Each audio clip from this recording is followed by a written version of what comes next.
Disney plus ഹോട്ട്സ്റ്റാറിൽ ഇറങ്ങിയ pharma എന്ന series കണ്ട്. PR അരുണാണ് ഈ സീരീസ് ഡയറക്റ്റ് ചെയ്തേക്കണേ. ഇത് ഇന്നലെ വന്നതാണ്. ഇന്നലെ രാത്രി ഏകദേശം 7ഓളം എപ്പിസോഡ് ഞാൻ കണ്ടു. ഓരോ എപ്പിസോഡും 18 മിനിറ്റ്, 19 മിനിറ്റ്, 20 മിനിറ്റേ ഉള്ളൂ. ബേസിക്കലി ഈ സിനിമയുടെ ടാഗ്ലൈൻ പറഞ്ഞൊരു സ്റ്റോറി ഓഫ് എ സെയിൽസ്മാൻ. അപ്പോൾ ഒരു സെയിൽസ്മാൻ ആയിട്ട് തുടങ്ങി പിന്നീട് ഒരു കമ്പനി CEO ആയിട്ടാണ് ഈ സിനിമയുടെ ക്ലൈമാക്സിൽ എടുക്കുമ്പോൾ നിമ്പോൾ വരുന്നത്. അപ്പോൾ PR അരുണാണ് എൻ്റെ ഡയറക്ടർ. പുള്ളിയുടെ മുമ്പത്തോടെ ഫൈനൽസ് എന്ന സിനിമ ഞാൻ കണ്ടിട്ടുണ്ടായിരുന്നു. പിന്നെ വേറെ ഒരു സിനിമ ഉണ്ടായിരുന്നു രജിസ്റ്റർ വെച്ചിട്ട്, പേര് എനിക്കറിയത്തില്ല. ഫൈനൽസ് എനിക്ക് അത്യാവശ്യം കുഴപ്പമില്ലാത്തൊരു സിനിമ, അങ്ങനെ രീതിയിലൊക്കെ അന്ന് കണ്ടപ്പോൾ ഒന്ന് തോന്നിയതാണ്. പിന്നെ വന്നതാണ് എനിക്ക് തോന്നുന്നു ഈ ഫാർമ. അപ്പോൾ ഇതിൻ്റെ അകത്ത് മുത്തുമണി, അതായത് PR അരുണിൻ്റെ വൈഫായിട്ട് മുത്തുമണി, നമ്മുടെ മലയാളത്തിലെ ഒരുപാട് നല്ല സിനിമകളിലൊക്കെ ഭാഗമായിട്ടുള്ള നടിയാണ്. എനിക്ക് ഭയങ്കര ഇഷ്ടമുള്ള നടിയാണ്. പക്ഷേ ഇതിൻ്റെ അകത്ത് ഒരുപാട് മിസ്കാസ്റ്റുകൾ എനിക്ക് ഈ സിനിമ കണ്ടപ്പോൾ തോന്നി. പല ക്യാരക്ടേഴ്സ്, പ്രത്യേകിച്ച് ഇതിൻ്റെ അകത്ത് നിവിൻ പോളി, വീണ നന്ദകുമാർ നിവിൻ പോളിയുടെ ഒരു ഗേൾ ഫ്രണ്ട് ആയിട്ട് കാണിക്കുന്നുണ്ട്. തുടക്ക സമയത്ത് ഇയാളുടെ ഒരു യങ് സമയം കാണിക്കുമ്പോൾ, അല്ലെങ്കിൽ 2008, 2018, 2026 ആണ് പിന്നെ കാണിക്കണത്. 2026 ആണെങ്കിൽ എന്ത് ടൈം ട്രാവൽ ചെയ്തെടുത്താണോ, അല്ലെങ്കിൽ ഒന്നാമത് ഈ വർഷം അവസാനിക്കാറായപ്പോഴും ഈ സിനിമ വന്നെ. അപ്പോൾ ആ രീതിയിൽ നോക്കുമ്പോൾ ഓക്കെ ഒന്നും രീതിയിൽ പറയാം. ആദ്യം എനിക്ക് അല്ലെങ്കിൽ എഡിറ്റിംഗ് മിസ്റ്റേക്ക് വല്ലതും ഈ 2026 അങ്ങനെ കാണിച്ചത്, അല്ലെങ്കിൽ എനിക്ക് അറിയത്തില്ല. സിനിമ തുടങ്ങുമ്പോൾ സീരീസ് തുടങ്ങുമ്പോൾ 2026 ആണ് കാണിക്കുന്നത്. പിന്നെ പെർഫോമൻസ് വെച്ച് നോക്കുമ്പോൾ നിവിൻ പോളി ആ യങ് വേർഷൻ കാണിക്കുമ്പോൾ 2008 ഇതിൻ്റെ ആർട്ട് ഡയറക്ഷൻ ഒരുപാട് അത്യാവശ്യം ശ്രദ്ധിക്കാൻ പറ്റിയിട്ടുണ്ട്.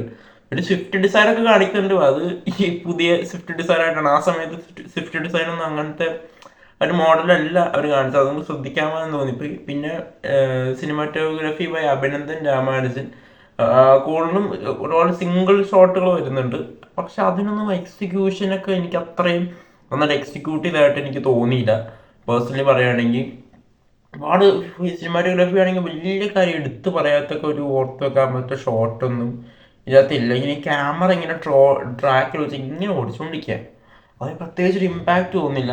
പിന്നെ സിനിമയുടെ ഒരു പ്ലോട്ട് എന്ന് പറഞ്ഞാൽ ഒരു സെയിൽസ് അല്ലെങ്കിൽ മെഡിക്കൽ ഫാർമ ആ ഫീൽഡിൽ ഉണ്ടാകുന്ന ഈ മരുന്ന് കച്ചവടം, ഈ മരുന്നിലുണ്ടാകുന്ന ഈ മരുന്ന് എങ്ങനെയാണ് മരുന്ന് കൊണ്ട് ഒരാൾക്ക് ഉണ്ടാകുന്ന ദോഷങ്ങൾ, അതുകൊണ്ട് അവരുണ്ടാക്കുന്ന ഒരു പ്രോഫിറ്റ്, അതിനെക്കുറിച്ചാണെങ്കിൽ കുറച്ചൊക്കെയാണ് ഈ സിനിമ കാണുക. അപ്പോൾ അതൊക്കെ എക്സ്പോസ് ചെയ്യുന്ന അതിൻ്റെ ഭാഗമായ ഒരു സെയിൽസ്മാനാണ് നിവിൻ പോളിയുടെ KP വിനോദ് എന്ന ക്യാരക്ടർ.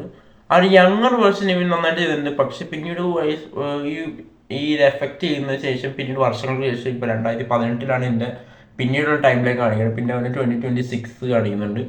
അപ്പോൾ പിന്നീട് ഇയാളൊരു മിഡിൽ ഏജ് ആണെന്ന് തോന്നുന്നു. അപ്പോൾ ആ ഒരു സമയത്ത് കാണിക്കുമ്പോൾ അത്രയും കൺവിൻസിങ് ആയിട്ട് ചെയ്യാൻ പറ്റിയതായിട്ട് എനിക്ക് തോന്നിയില്ല. പല സ്ഥലത്തൊരു ഇൻട്രസ്റ്റ് ഇല്ലായിരുന്നു. ഇവൻ്റെ ഒരു സിനിമ എക്സ്പ്രഷൻ ഞാൻ കാണിച്ചില്ല, ഇങ്ങനൊരു സംഭവം.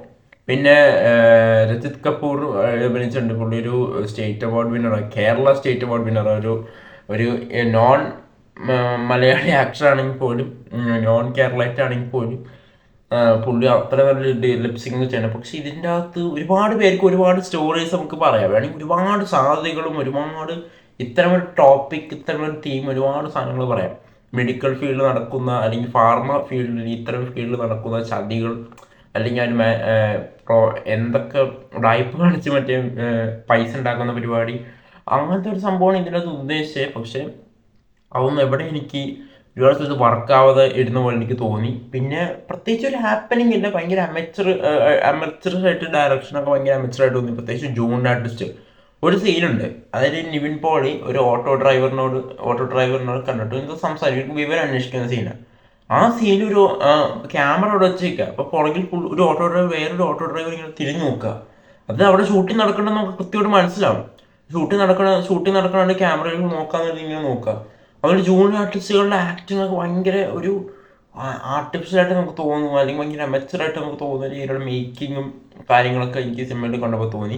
പിന്നെ ബിനു പപ്പു ഇതിനകത്ത് അഭിനയിച്ചിട്ടുണ്ട്. പിന്നെ 2008 ഒക്കെ കാണിക്കുമ്പോൾ ആ ഒരു കാലഘട്ടം അത്യാവശ്യം ആർട്ട് ഡയറക്ഷനോട് ചെയ്യുന്ന സമയത്ത് റെസ്റ്റോറൻറ്റിൻ്റെ അകത്തോടെ സീൻ കാണിക്കുന്നുണ്ട്. അപ്പോൾ ആ സമയത്തുള്ള ഒരു ജഗ്ഗും അറിയാലോ, ടേബിള്, ജഗ്, പ്ലേറ്റ്. അപ്പം ആ സമയത്തൊക്കെ നമുക്ക് ആ ഹോട്ടലിലൊക്കെ പോകുമ്പോൾ ആ ആംബിയൻസ് ഞാൻ ആ സമയം കാണുമ്പോൾ മനസ്സിലാവും. പിന്നെ പണ്ടൊക്കെ സമയത്ത് സെയിൽസ്മാനൊക്കെ ഒരു ടൈയൊക്കെ ഇട്ടുക, അത് എനിക്ക് ഭയങ്കര റിലേറ്റ് ചെയ്യാൻ പറ്റുന്നൊരു കാര്യം. ഞാനത് കണ്ടിട്ടുള്ള ഒരു കാര്യമാണ്. ഞാൻ എന്താണെന്ന് ഞാൻ പറയുന്നില്ല.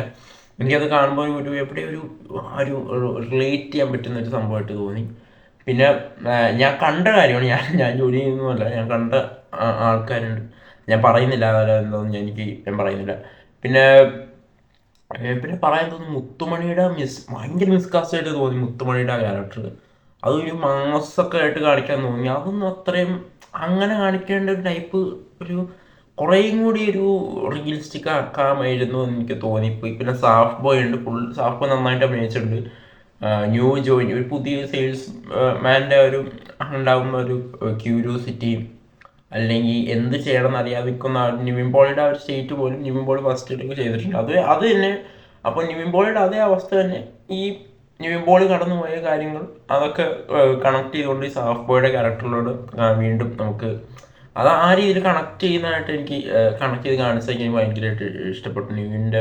അതായത് അത് നിവിൻ്റെ ചില നമ്മളിങ്ങനെ കാണുമല്ലോ, നമ്മൾ വന്ന വഴി മറക്കാൻ പാടില്ല എന്നൊക്കെ പറയുന്ന പോലെ നിവിൻ്റെ ഒരു ക്യാരക്ടർ ഈ സാഫിലൂടെ കാണുമ്പോഴുള്ള സംഭവങ്ങളൊക്കെ അതെനിക്കിഷ്ടമായി. പിന്നെ പറയാനാണെങ്കിൽ ചില പെർഫോമൻസൊക്കെ വളരെ അമെച്ചറായിട്ടൊക്കെ എനിക്ക് തോന്നി. എടുത്ത പോലെയൊക്കെ എനിക്ക് ഫീൽ ചെയ്തു.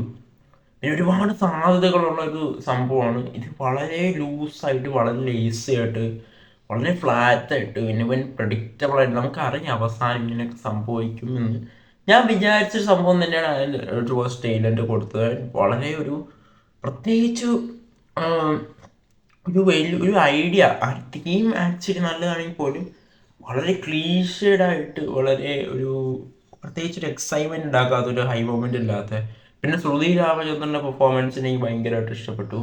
പിന്നെ നരേൻ എൻട്രിയിൽ നരേൻ വലിയ ഡയലോഗും കാര്യങ്ങളൊന്നും ഇല്ലെങ്കിൽ പോലും നരേൻ അത്യാവശ്യം ഒരു സൈലൻ്റ് ആയിട്ടിരുന്നാൽ പോലും നരേൻ്റെ ആ ഒരു ഫീൽ നമുക്ക് കിട്ടുന്നുണ്ട്. നരേന് എത്ര കിട്ടുന്ന ആക്ടർ എന്നുള്ള കാര്യം നമ്മൾ പറയേണ്ട ആവശ്യമില്ല. പിന്നെ ഇതിനകത്ത് രജത് കപൂറിനൊന്നും അങ്ങനെ യൂസ് ചെയ്തിട്ട് എനിക്ക് തോന്നിയില്ല.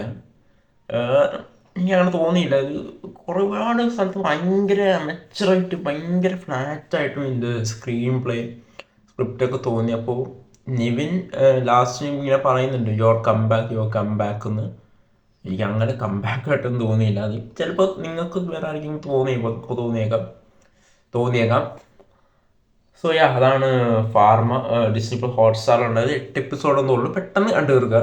സംഭവം എഡിറ്റിംഗ് ഒക്കെ അത്യാവശ്യം ഫാസ്റ്റായിട്ടാണ് എനിക്ക് തോന്നി. എനിക്കങ്ങനെ കണ്ടുകൊണ്ടിരുന്നപ്പോൾ ഓക്കെ കണ്ടിരിക്കാം, അത്ര ജസ്റ്റ് വാച്ച് വെറുതെ കണ്ടിരിക്കാവുന്ന രീതിയിലാണ് ഞാനിങ്ങനെ കണ്ടു കഴിഞ്ഞപ്പോൾ തോന്നിയത്. വലിയ ഇമ്പാക്റ്റോ അല്ലെങ്കിൽ ഒരു ടേക്ക് അവേ അങ്ങനെ ഒന്നും തോന്നിയില്ല. കുറച്ചും കൂടി സ്ക്രിപ്റ്റിൽ കുറച്ചും കൂടി ഇത്രയുടെ തീമിൽ കുറച്ചും കൂടി ഒരു റിയലിസ്റ്റിക് ആക്കുകയും കുറച്ചും കൂടി കുറേ ഡെവലപ്പ് ചെയ്യാനുണ്ട് സ്ക്രിപ്റ്റ്, ക്യാരക്ടേഴ്സ്. അതായത് ഒരു വില്ലൻ എന്നൊക്കെ പറയുമ്പോൾ എനിക്ക് പ്രത്യേകിച്ച് ഒരു ഫീലും തരാതെ വരുന്ന ഒരു വളരെ പ്ലെയിനും വളരെ ഒരു എന്താ പറയുക, അങ്ങനെ ഫ്ലാറ്റായിട്ടുള്ളൊരു ക്യാരക്ടേഴ്സ്, അല്ലെങ്കിൽ എന്തിനും ഒരു റീസൺ പോലും തരാതിരിക്കുന്നത്. ഇപ്പോൾ ഇതിൻ്റെ അകത്തൊരു ഇവൻ്റ് നടക്കുമ്പോൾ, ഒരു സംഭവം നടക്കുന്നുണ്ട് ഒരു ക്യാരക്ടറിനെ വെച്ചിട്ട്. പിന്നെ അവിടെ ജൂനിയർ ആർട്ടിസ്റ്റുകളുടെ പെർഫോമൻസും കുറേയും കൂടി നന്നാക്കാനും ഒക്കെ എനിക്ക് തോന്നി. അപ്പോൾ അതാണ് ഫാർമ. കണ്ടു നോക്കുക. Disney plus ഹോട്ട്സ്റ്റാറിലുണ്ട്. 8 എപ്പിസോഡൊന്നും ഉള്ളൂ. ഓക്കെ, ആകെ 20 മിനിറ്റ് വീതം ഓരോ എപ്പിസോഡ്. അപ്പോൾ കണ്ടു നോക്കുക. നിങ്ങൾക്ക് എന്താ കണ്ടിട്ടുണ്ടെങ്കിൽ നിങ്ങളുടെ അഭിപ്രായം താഴെ കമൻറ്റ് ചെയ്യുക. സോ വെയിറ്റിംഗ് ഫോർ സർവമായ. Okay, by.